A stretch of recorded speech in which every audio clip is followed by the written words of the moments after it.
वासुदेवाय।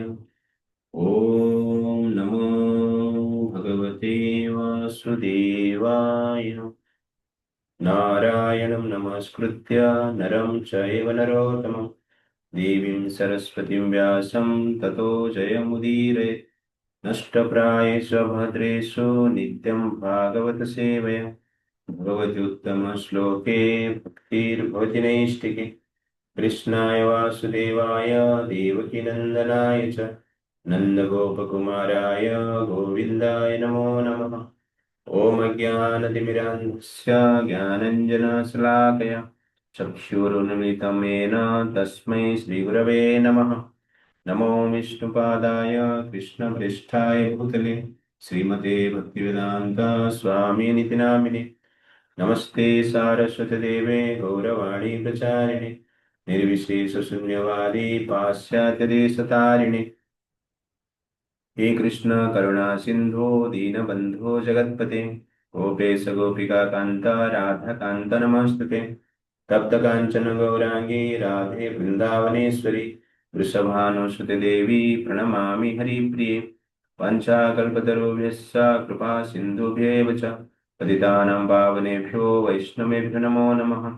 जय श्री कृष्ण चैतन्य प्रभु नित्यानंद श्री अद्वैत गदाधर शिवासादि गौर भक्त वृंद। हरे कृष्णा कृष्णा कृष्णा हरे हरे हरे राम राम राम हरे हरे। हरे कृष्णा। समस्त भक्तों को हम हार्दिक स्वागत करते हैं आज का कार्यक्रम में। तो थैंक यू फॉर कमिंग। तो कल हमने देखा इस प्रकार भगवान विष्णु के जो वाणी है ब्रह्मा जी सुनते हैं और सुनकर समस्त देवताओं को कहते हैं यदुषु उपजयंता। तो आप लोग यदुकुल में जन्म लीजिए। भगवान धरती का जो सिचुएशन है, प्रॉब्लम है, समस्या है, ठीक ठाक जानते हैं और इसके लिए भगवान स्वयं अवतीर्ण हो गए। तो और उनका हेल्प करने के लिए आप लोग जन्म लीजिए। Therefore God helps those who serves God. उसके बाद ब्रह्मा जी कहते हैं वासुदेव गृहे साक्षात् भगवान पुरुष परः जनिष्यते तत्प्रियार्थम संभवन्तो सुरस्त्रियः। The Supreme Personality of Godhead, Sri Krishna, who has full potency, will personally appear as the son of Vasudeva. Therefore, all the wives of the demigod should also appear in order to satisfy him. तो यहाँ पर ब्रह्मा जी कहते हैं देवता तो जन्म लेंगे उनकी शक्ति से, ठीक उसी प्रकार देवताओं की जो स्त्री उनको भी जन्म लेना है धरती पर भगवान की लीला में सहायता कर। तो हस्बैंड वाइफ जनरली संसार में आना होगा, इसलिए भगवान को लीला में सहायता करना। तो स्वर्ग का सुख छोड़कर धरती पर आना होगा धर्म का रक्षा करने। इसलिए धर्म का रक्षा कंफर्टेबल एटमॉस्फियर में होता नहीं। धर्म का रक्षा फैसिलिटी के साथ होता नहीं। कभी कभी धर्म को रक्षा करने के लिए कंफर्टेबल एटमॉस्फेयर छोड़ना पड़ता है, फैसिलिटी को छोड़ना पड़ता है, इंद्रिय तृप्ति को छोड़ना पड़ता है, डिफिकल्टीज को एक्सेप्ट करना पड़ता है। उसको ही जनरली कहते हैं तपस्या। तो धर्म कंफर्टेबल एटमॉस्फेयर में नहीं होता है, तो ऑल फैसिलिटी में नहीं होता है, भोग में भी नहीं होता है। इसीलिए यहां पर ब्रह्मा जी कहते हैं आप तो आएंगे, आपकी स्त्री भी आएंगे, तो इस स्वर्ग छोड़कर धरती पर किस लिए? भगवान का लीला में सहायता कर। इसलिए मन में ये विचार भी कभी कभी हमारा आ जाता है कि सब कंफर्टेबल में एटमोस्फियर में धर्म होना चाहिए, पालन होना चाहिए। नहीं, समय ऐसा आएगा कभी कभी डिस्कंफर्टेबल सिचुएशन में भी हमें धर्म को फॉलो करना। That is the exactly test. तो टेस्ट डिफिकल्टीज में भी जब हम धर्म को फॉलो कर पाते हैं देन हम क्या है, धार्मिक। आपके पास धन है और आप डोनेशन कर रहे हैं, ठीक है, अच्छा है। धन कम है, फिर भी आप डोनेशन करने की शक्ति रखो, दैट इज एक्चुअली क्या है, असली टेस्ट एक दानी का, एक व्यक्तित्व का। आपके पास कुछ एजिटेशन नहीं है, आपका मन कंट्रोल है, ठीक है, अच्छा है। एजिटेशन है, फिर भी माइंड को कंट्रोल करके हम क्या करते हैं, कार्य करते हैं। अब साधारण लेबर है, आप कह रहे हो कि मैं अनेस्ट हूं, मैं सत्य को आचरण करता हूं, मैं करप्शन करता हूं, मैं करप्शन नहीं करता। लेकिन आप जब बड़े पोस्ट पर आ जाते हैं, आपके पास चारों ओर पैसा ही पैसा है, आपका सिग्नेचर से दुनिया हिलता है, उस समय पे आपका मन हिलता है या नहीं हिलता है, that is very very important. उस समय पे हिल गई, करप्शन कर ली, तो व्हाट दैट इज एक्चुअली क्या है, प्रॉपर ऑनेस्टी। इसलिए डिफिकल्टीज में, डिफिशियंसी में भगवान हमारा फेथ को, धर्म को, अटैचमेंट को टेस्ट कर। इसलिए भगवान यहाँ पर कहते हैं देवता और उनकी स्त्री भी संसार में जन्म लेना चाहिए, मेरा लीला में सहायता कर। विष्णुर्माया भगवती यया सम्मोहितं जगत् अधिष्ठः प्रभुनांशेन कार्यार्थे संभविष्यति। The potency of the Lord, known as Vishnu Maya, who is as good as the Supreme Personality of Godhead, will also appear with Lord Krishna. This potency, acting in different capacities, captivates all the worlds, both material and spiritual. At the request of her master, she will appear with her different potencies in order to execute the work of the Lord.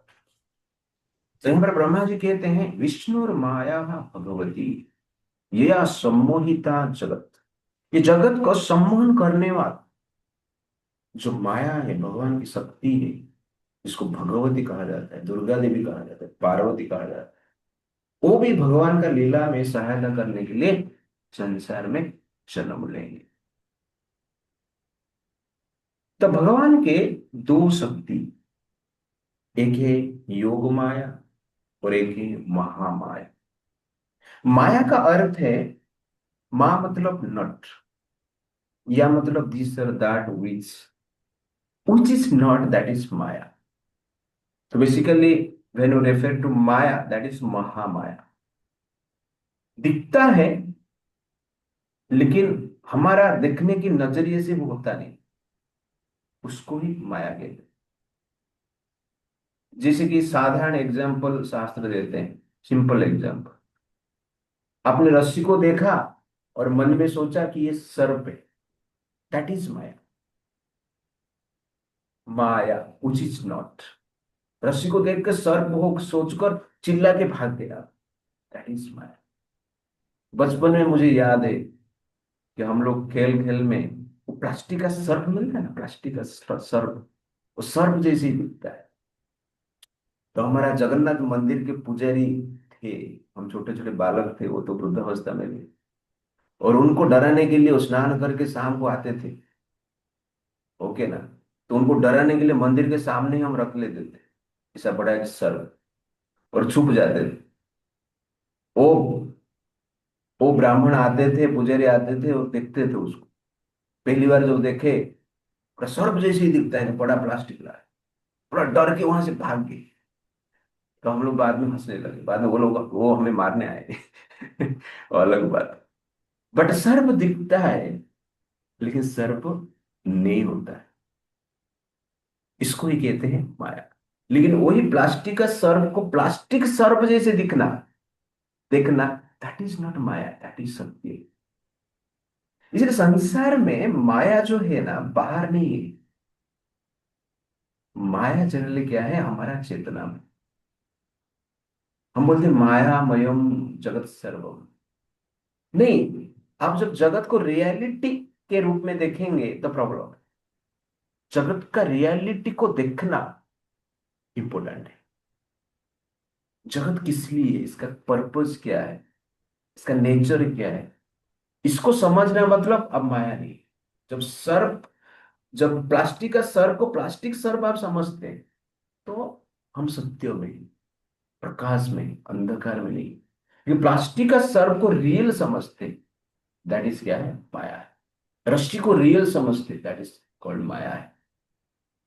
और original सर्प को plastic सोचते हैं, that is also माया है। ये दोनों है। ठीक उसी प्रकार जब हम सोचते हैं कि मैं शरीर हूं, ये माया है।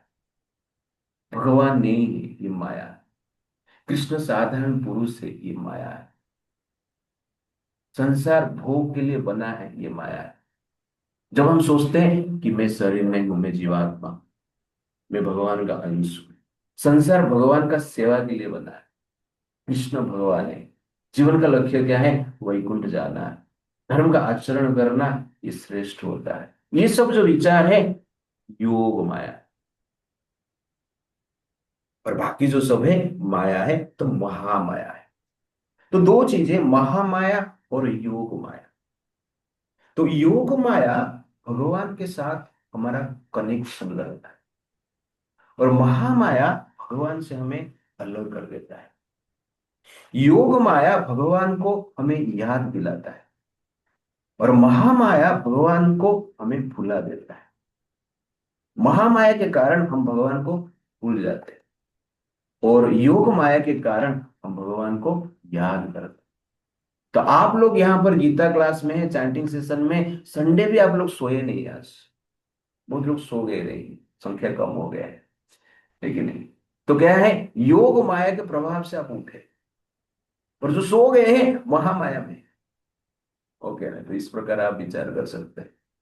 तो महामाया हमें भगवान से दूर रखता है, और योग माया भगवान के पास लेकर आता है। इसलिए इसको योग माया कहा जाता है। जो माया भगवान की शक्ति, भगवान के साथ योग करता है, कनेक्शन करता है, जोड़ता है, उसको हम क्या कहते हैं, योग माया कहते हैं। और महामाया जो भगवान से हमें डिस्कनेक्ट कर देता है, निकाल देता है, बाहर फेंक देता है, भुला देता है, धर्म से अलग कर देता है, उसको जनरल क्या कहते हैं, महामाया कहते हैं। तो ये जो दो शक्ति, दोनों भगवान का एनर्जी, लेकिन दोनों का कार्य क्या है, अलग है। शक्ति एक ही है, लेकिन कार्य अलग होता है। तो प्रभुपाद जी एग्जाम्पल देते हैं हीटर और कूलर का, और इलेक्ट्रिसिटी का। वो कहते हैं इलेक्ट्रिसिटी एक ही एनर्जी, लेकिन जब इलेक्ट्रिसिटी हीटर के साथ कनेक्ट रहेगा, वो हीटिंग एनर्जी देता है। जब कूलर के साथ कनेक्ट रहेगा, तो कूलिंग एनर्जी देता है। तो आप हीटर में कुछ बर्तन रख दिया, तो बर्तन जल जाएगा, पानी गर्म हो जाएगा। कूलर में वही पानी वही बर्तन रखेंगे, ठंडा हो जाएगा। लेकिन एनर्जी दोनों, सेम एनर्जी दो को कंट्रोल करता है। तो ठीक उसी प्रकार भगवान कहते हैं ये जो माया है कृष्ण का, एक ही एनर्जी, लेकिन भौतिक जगत में वो माया क्या करता है, जीव को भुला देता है। हीटिंग एनर्जी जैसे काम करता है, जीव में गर्मी पैदा करता है, वासना पैदा करता है। और आध्यात्मिक जगत में सेम माया जीव के हृदय में भगवान कृष्ण के प्रति आकर्षण पैदा करता है, प्रेम पैदा करता है, सेवा की भाव पैदा करता है, नम्र रखता है, प्रेम उत्पन्न करता है। क्रोध से, क्रोध उत्पन्न करता ही नहीं, इस प्रकार आप बोल सकते हैं। कहने का अर्थ है योग माया के कारण वहां पर लव, वहां पर ह्यूमिलिटी, वहां पर एफेक्शन। लेकिन महामाया के कारण यहां पर काम है, क्रोध है, लोभ है, ईर्ष्या है, चिंता है, एंग्जाइटी, फ्रस्ट्रेशन है, डिप्रेशन। लेकिन योग माया के कारण पीस। तो भौतिक जगत जो है महामाया के द्वारा कार्य करता है, और आध्यात्मिक जगत जो है योग माया के द्वारा कार्य करता है। इसलिए यहां पर कहा गया ये यह सम्मोहिता जगत, पूरा संसार को मोहित कर दिया। मतलब माया हमारा कंसेप्शन को, कॉन्शियसनेस को इफेक्ट करता है, विचारधारा को इफेक्ट करता है, और रियलिटी को हम समझ नहीं पाते। इस इवन कृष्ण भी आते हैं, तो कोई कोई बोलता है ये कृष्ण कौन है, एक जादूगर है, इस थोड़ा स्पेशल है, चमत्कारी है, भगवान है करके मानते हैं। इवन ज्ञानी व्यक्ति जो वेद को स्टडी करते हैं उनको भी समझ में नहीं आता, उनको भी जनरली क्या करता है, महामाया अटैक करता है। प्रभुपाद जी कहते हैं the last snare of maya is when you think that I am God, everyone is God, that is last snare of maya, इस प्रकार। तो माया जनरली वेद को स्टडी करने वाले व्यक्ति को भी इफेक्ट करता है।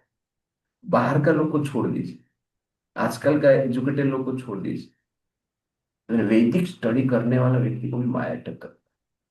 इसलिए भगवान कहते हैं गीता में, त्रैगुण्य विषया वेदा नैस्त्रैगुण्य भवान। अर्जुन, ये वेद जो 3 गुण के अंदर है, माया के भीतर ये काम करता है। इसलिए वेद को ऊपर जाइए। आप मुझे मत बताइए कि वेद ने मैं सुना था कि पिताजी को मारना नहीं है, गुरु को मारना नहीं है, पितामह को मारना नहीं है, स्वजन को मारना नहीं है, दया परम धर्म में वेद सुना था, ठीक है। ये सब माया के भीतर। ऊपर जाओ, त्रैगुण्य विषय वेदा नैस्त्रैगुण्य भवान। 3 गुण के ऊपर जाओ, मतलब क्या है, मेरे पास मैं निर्गुण, तो 3 गुण से ऊपर ऊपर हूं। जब भगवान को निर्गुण कहा जाता है, क्वालिटीलेस नहीं है, फॉर्मलेस नहीं है। निर्गुण का अर्थ है 3 गुण से परे, इसलिए उनको निर्गुण कहा जाता है। तो इस प्रकार माया जनरली संसार में भगवान को भुलाने की कार्य करता है, तो संसार माया से मोहित हो जाता है। तो ये क्लैरिटी के साथ क्या करना चाहिए, हमें संसार को समझना चाहिए और जीना चाहिए। इस संसार में माया जनरली हमारा इंद्रियों को इफेक्ट करता है, इंद्रियों को इफेक्ट करके नाना प्रकार की विचार, भावनाएं और रिलेशनशिप बनाता है। तो पहला है आग। तो आग जनरली रूप से आकर्षित हो जाता है। इस संसार का रूप आप देखेंगे, ये भी क्या है, रियलिटी नहीं है, ये चीटिंग करने के लिए बनाया गया है। दिखता है बहुत सुंदर, पर रियलिटी में ऐसा होता नहीं। ये हमारा बंधन का कारण होता है, मृत्यु का कारण होता है, और हमें भगवान से दूर रखता है ये संसार का ब्यूटी। जिस प्रकार शास्त्र एग्जाम्पल देता है, जो मस्किटो सब होते हैं, मच्छर होते हैं, जनरली आग को देखकर आकर्षित हो जाते हैं। उनको लगता है कि आग बहुत लाभदायक, अट्रैक्टिव, और आकर्षित होकर उस आग की ओर जाते हैं, और आग में गिरकर मर ही जाते हैं। रूप दिखता है आकर्षक, दिखता है लाभदायक, दिखता है एंटरटेन, लगता है ये भोग्य वस्तु, लेकिन जब उसके पास पहुंचते हैं, वास्तव में वो लाभदायक नहीं होता है, वो पीड़ादायक होता है। वो जनरल उच्च लोक में लेने के लिए नहीं होता है, नीचे गिराने के लिए होता है। लेकिन मस्किटो समझ नहीं पाते इसको, उसकी ओर भागते हैं, आग की ओर भागते हैं, और जलकर स्वयं को क्या कर लेते हैं, भस्म कर लेते हैं। तो ठीक उसी प्रकार आजकल भी आप देखेंगे ज्यादातर रूप का वर्णन होता है, पूरा बॉलीवुड हॉलीवुड रूप के ऊपर है। और बॉलीवुड हॉलीवुड का रूप देखकर, एक्टर एक्ट्रेस का एक्टिंग देखकर, चेहरा देखकर, और डायलॉग सुनकर, जो भी इतना अच्छी तरह से बनाया जाता है, पूरा मन को, आंख को, इंद्रियों को, सब को क्या करता है, कैप्चर कर लेता है। ये रूप का पावर है। इसलिए ये रूप से हमें बचना चाहिए, बट ये माया हमें बचने नहीं देता। कितना हसीन चेहरा, कितनी प्यारी आंखें, आंखों से छलकता प्यार, कुदरत ने बनाया होगा, फुर्सत से तुझे मेरे यार। कहना चाहते कितना हसीना चेहरा, लेकिन ये हसीन चेहरा हमें क्या करता है, वास्तव में हंसी से बचा लेता है, वास्तव में हमें आनंद से बचा लेता है।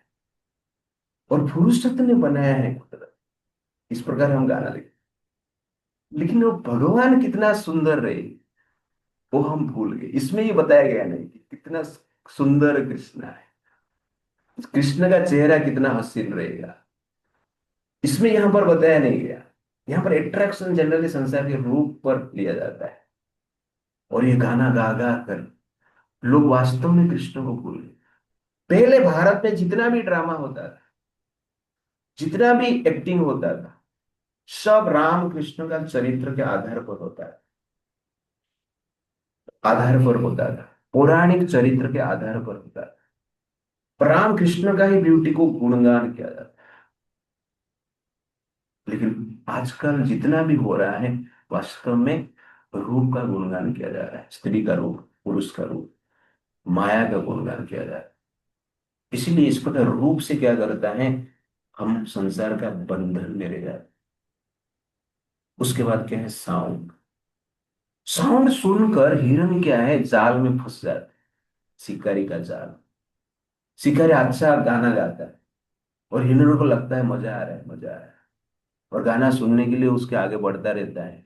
और एक जगह के पास गाना सुन के शांत हो जाता है। और उसके बाद क्या करते हैं, तो शिकारी हिरण को पकड़ लेता है, मार लेता है। ये जनरली क्या है, प्रॉब्लम, क्योंकि हिरण को अच्छा लगता है। पक्षी को भी ऐसे पकड़ा जाता है, कुछ कुछ पक्षी को गाना गाकर।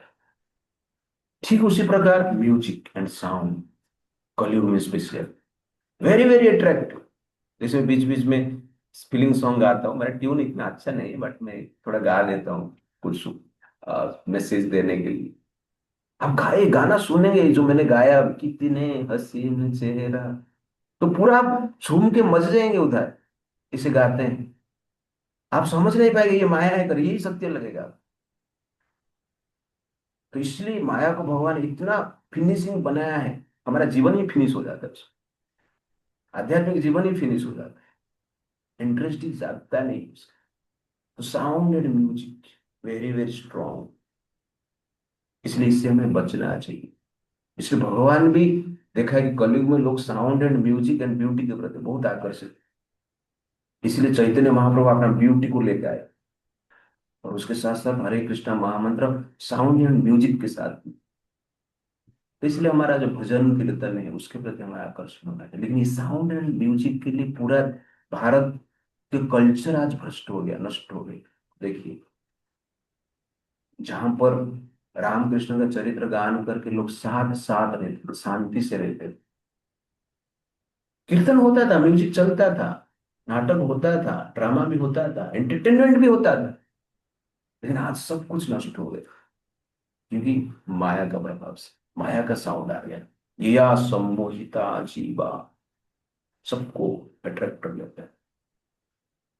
तो जिस प्रकार हिरण आकर्षित हो जाते हैं, अपना जीवन को भूल जाते हैं, शिकारी को याद नहीं, शिकारी का प्रभाव को जान नहीं पाते हैं, ठीक उसी प्रकार हम जनरली इस गाने के प्रति, म्यूजिक साउंड के प्रति अट्रैक्ट होकर भगवान का शक्ति को भूल जाते हैं। इसलिए हमें क्लैरिटी होना चाहिए। जैसे इस्लाम एक साउंड वाइब्रेशन, कुरान एक sound vibration, evil sound vibration, जो कि लोग का दिमाग खराब कर लेता है। इवन हिंदूज कन्वर्टेड, इस्लाम में कन्वर्ट होने का कारण कुछ नहीं, सिंपल चीज, खाने को मिलता है मांस, और भोग करने के लिए किसके साथ भी आप भोग करो, सेक्स करो, चलेगा। ये दोनों अट्रैक्ट करता है और कुछ नहीं, पशु नहीं। तो इसलिए हमें साउंड से, इवन फिलोसफी से भी बचना चाहिए, रॉन्ग फिलोसफी से, म्यूजिक साउंड सॉन्ग, इससे भी बचना चाहिए, क्योंकि ये हमारा चेतना को नष्ट कर देता है। हिरन जैसे मर जाता है, वैसे संसार का बंधन में हम चलते फिरते रहते। उसके बाद गंध आता है। तो हिरन का एक एग्जाम्पल दिया जाता है गंध में। तो इस प्रकार कहा जाता है, कस्तूरी मृग करके एक मृग है, हिरन है, जिसके नाभि में कस्तूरी चंदन रहता है, कस्तूरी का चंदन रहता है उसमें, उससे एक स्मेल आता है, अच्छा स्मेल आता है, अट्रैक्टिव स्मेल आता है। लेकिन वो कस्तूरी मृग क्या करता है, स्मेल बाहर से आ रहा है करके घूमता रहता है, और घूम घूम कर स्मेल के पीछे घूम घूम कर थक जाता है और मर जाता है। वास्तव में उस स्मेल उसके नाभि में ही। तो ठीक उसी प्रकार हम भी जनरली सुख बाहर में कर कर घूमते रहते हैं। कोई अमेरिका जाता है, कोई दुबई जाता है, ठीक नहीं, और दुबई जाके कोई डूब जाता है। इस प्रकार जनरली क्या कर रहे हैं, घूम रहे हैं, और अपने कल्चर को छोड़ देते हैं। ये दुर्भाग्य है। इसलिए ज्यादातर आप देखेंगे हाईली क्वालिफाइड वेस्टर्न वर्ल्ड में जाते हैं, तो वेस्टर्न कल्चर को एक्सेप्ट कर लेते हैं। कुछ कुछ लोग छोड़ते नहीं, वेरी डिफिकल्ट रहता है ऐसे लोग, बट जनरली लोग छोड़ लेते हैं, भारत में जो छोड़ रहे हैं। तो सुख के पीछे पूरा संसार में घूम रहे हैं, सुख के पीछे डिफरेंट रिलेशनशिप में घूम रहे हैं। सुख के पीछे, डिफरेंट पावर पोजीशन के पीछे घूम रहे हैं। वास्तव में सुख कहां पर भी नहीं। सुख जनरल भीतर है। परमात्मा, परमात्मा के साथ कनेक्शन में सुख। इसलिए हिरन जैसा में घूमना नहीं। लेकिन क्या करता है, ये गंध, ये वासना, इसको वासना कहते हैं। उड़ीसा में वासना को, गंध को वासना भी कहा जाता है। वासना अट्रैक्ट कर लेता है लोगों को। ये सुख जो दिखता है संसार में अट्रैक्ट कर लेता है, वास्तव में होता नहीं, और फंसा लेता है। उसके बाद स्वाद। स्वाद का एग्जाम्पल में शास्त्र कहता है कि मछली, तो इस समय माया का वर्णन करता है। जैसे हिरन देख नहीं पाता है reality, that is Maya. Mosquito देख नहीं पाता है रियलिटी, दैट इज माया। पक्षी देख नहीं पाता है माया, दैट इज माया। वैसे मछली को पकड़ने के लिए जो फिशिंग स्टिक यूज करते हैं, और उसके नीचे कुछ खाने के लिए रखते हैं। उड़ीसा में केचुआ रखते हैं, केचुआ, इतना बड़ा केचुआ, और थोड़ा मुंह लटका देते हैं वो फिशिंग स्टिक। और मैं भी कभी कभी ऐसा किया है बचपन में, पकड़ने के लिए। और फिशिंग से भी पकड़ते हैं तो मछली आता है उसको खाने के लिए, और उसका जो हुक है अटक जाता है। मछली को दिखता है कि खाने का चीज है, ये आहार दिखता है उसको। वास्तव में ये आहार नहीं है। वास्तव में ये टेक्निक है उसको आहार बनाने की। लेकिन मछली को ये समझ में नहीं आता। ये आहार नहीं है, मछली सोचता है ये जीवन है। वास्तव में वो क्या है, मछली का नहीं, मछली के लिए मृत्यु। तो ठीक उसी प्रकार ये संसार में जो भी सुख हम देखते हैं, हमें लगता है ये हमारा जीवन है, ये हमारा प्रेस्टीज, ये हमारा रेपुटेशन है, ये मेरा पोजीशन है। वास्तव में ये हमारा मृत्यु है। क्योंकि ये चीज हम बार बार इस संसार में मृत्यु में ही डालता है, और कुछ नहीं। तो जन्म मतलब कुछ नहीं, एक नया शरीर अपन धारण करते हैं। उसके बाद आपका मृत्यु, जीवन। जीवन, जीवन में एक बार मृत्यु नहीं होता, डेली मृत्यु। 7 o'clock. मृत्यु मतलब क्या है, सुख का मृत्यु, और कुछ नहीं। एंड में शरीर छूटता है, नया शरीर में जाता है। फिर सुख का मृत्यु हो गया, माँ के गर्भ में जाके फिर इनका साइकिल फिर से स्टार्ट होगा नया। इसीलिए हम संसार के प्रति अटैच पे, संसार का आहार के प्रति स्पेशली। मछली आहार जो लेता है उसको लगता है ये मेरा जीवन है। वैसे लोगों को लगता है कि मांस मेरा जीवन है, बीफ मेरा जीवन है, मटन मेरा जीवन है, मच्छी मेरा जीवन है। वास्तव में हमारा जीवन नहीं है। जो हमें मच्छी का योनि में लेके जाता है, हमें फिर बकरी का योनि में लेके जाएगा, हमें भी कोई काटेगा। चिड़ी के योनि में लेके जाएंगे, कोई काटेगा। तो जनरली इस प्रकार की सिचुएशन। इसलिए मछली जिस प्रकार लगता है कि यार मेरा जीवन है, वैसे ही संसार का जो नॉन वेजिटेरियन आहार जो है, लोगों को लगता है कि इसमें सुख है। लेकिन ये क्या करता है, हमें पेन में डालता है, हमारा जीवन को नरक बना देता है, और नरक में गिरते हैं। इसलिए इसको भगवान कहते हैं माया है। और अंत में स्कीन रहता है, स्कीन। स्कीन क्या है, सुख देता है, specially sexual attraction, top most सुख माना जाता है। लेकिन ये टॉप मोस्ट बंधन है। इसलिए इससे बच के रहना आवश्यक है, ये सबसे बड़ा नशा है। तो आजकल जनरली नेगेटिव वेबसाइट से पोर्नोग्राफी, उसमें लोग फंस गए। बच्चे भी बहुत फंसे। छोटे छोटे बच्चे की मैं बात करता हूँ, fourth fifth six seventh standard के लड़के इसमें फंसे, जो कि मुझे मिलते हैं। बोलते कैसे मैं करूं, कैसे छोड़ूं, इम्पॉसिबल से उनको होता है। संघ से उनको ये प्राप्त होता है। तो इस प्रकार के यूथ रहते हैं जो कि उनको मोटिवेट करते हैं। इस प्रकार की सिचुएशन है आज का स्कूल कॉलेज का। तो ये जो अट्रैक्शन है, सेक्सुअल अट्रैक्शन है, वेरी वेरी स्ट्रांग है। हाथी को पकड़ने के लिए इस टेक्निक को यूज किया जाता है।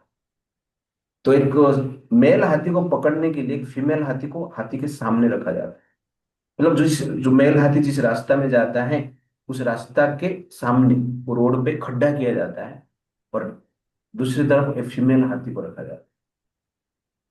और वो मेल हाथी फीमेल हाथी को देख देख के आता है, पर खड्डे को देख नहीं पाता है।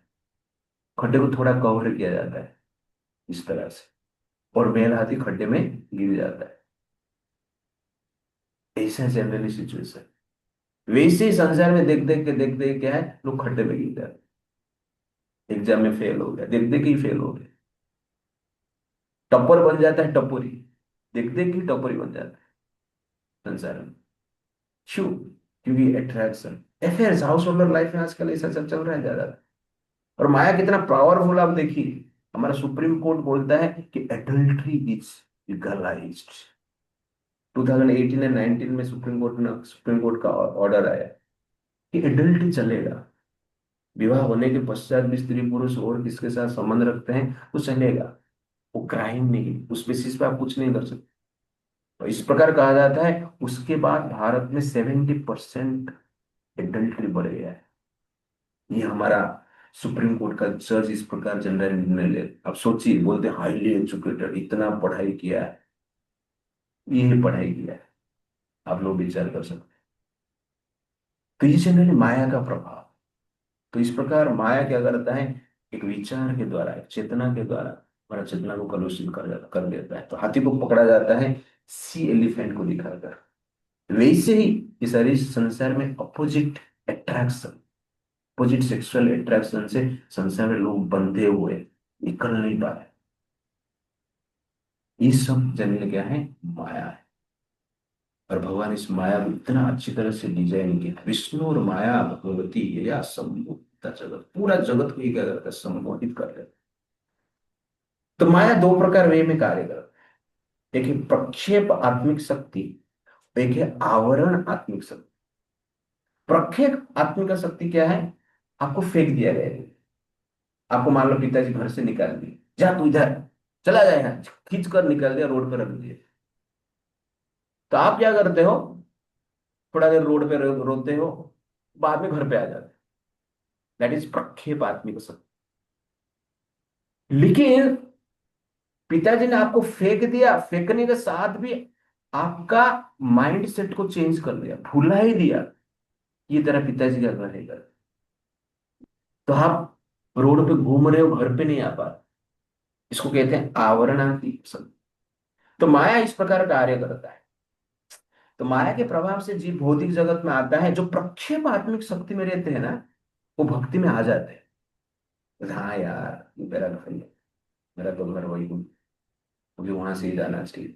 गीता ये बोल रहा है, भागवतम ये कह रहा है, रामायण ये कह रहा है, सचमुच ये संसार दुखालय है, मुझे जाना चाहिए, मैं गलती से आ गया।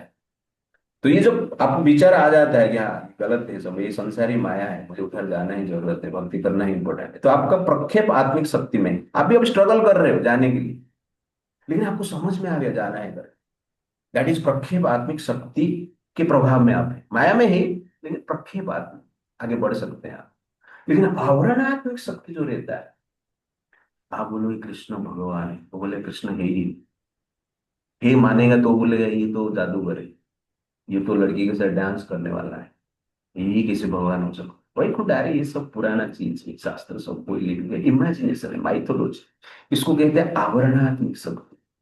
धर्म है यार, धर्म कर्म कुछ नहीं हो, अफेयर चलता है आजकल, है क्या प्रॉब्लम, ये तो नॉर्मल है, पूरे 800 करोड़ लोग कर रहे हैं, तुम लोग भारत में 100 करोड़ बैठ के ये क्या नया नया आइडिया, ठीक है नहीं।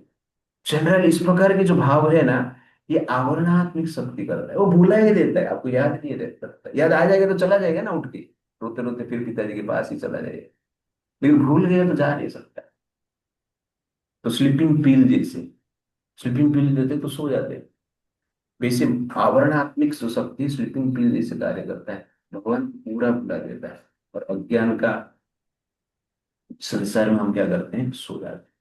इस प्रकार माया संसार को मोहित करता है। और ब्रह्मा जी कहते हैं ये माया देवी जन्म लेंगी, और ये माया देवी क्या करेंगे, कंस को मोहित करेंगे। और संसार में जनरली मोहित करने के कार्य जो है माया, लास्ट आज के लिए। श्री सुख उवाच इति अदिश्यमराकानं प्रजापत इति अदिश्यमरगानं प्रजापतिपतिर्विभुः अश्वस्य च महिं गिर्भिः स्वधाम परमं ययुः। Sukadeva Goswami continued, after thus advising the demigods and pacifying Mother Earth, the very powerful Lord Brahma, who is the master of all other Prajapatis and is therefore known as Prajapati Pati, returned to his own abode Brahmaloka. तो basically यहाँ पर ब्रह्मा जी ये बताकर कि आप आपके पत्नी के साथ जन्म लीजिए, भगवान लीला करने वाले हैं और आपका सहायता कर, ये बोलकर, जो कि समस्त प्रजापति के पति, संसार का जो सृष्टि ब्रह्मा जी का द्वारा निर्माण हुआ है, इसलिए उनको प्रजापति के पति कहा जाता है। और ब्रह्मा जी अपने वो ब्रह्मलोक में चला जाता है। उसके बाद सुखदेव गोस्वामी क्या कहते हैं, कृष्ण लीला कहाँ से स्टार्ट होता है, हम देखेंगे कल। हरे कृष्णा। श्री प्रभुपाद की जय।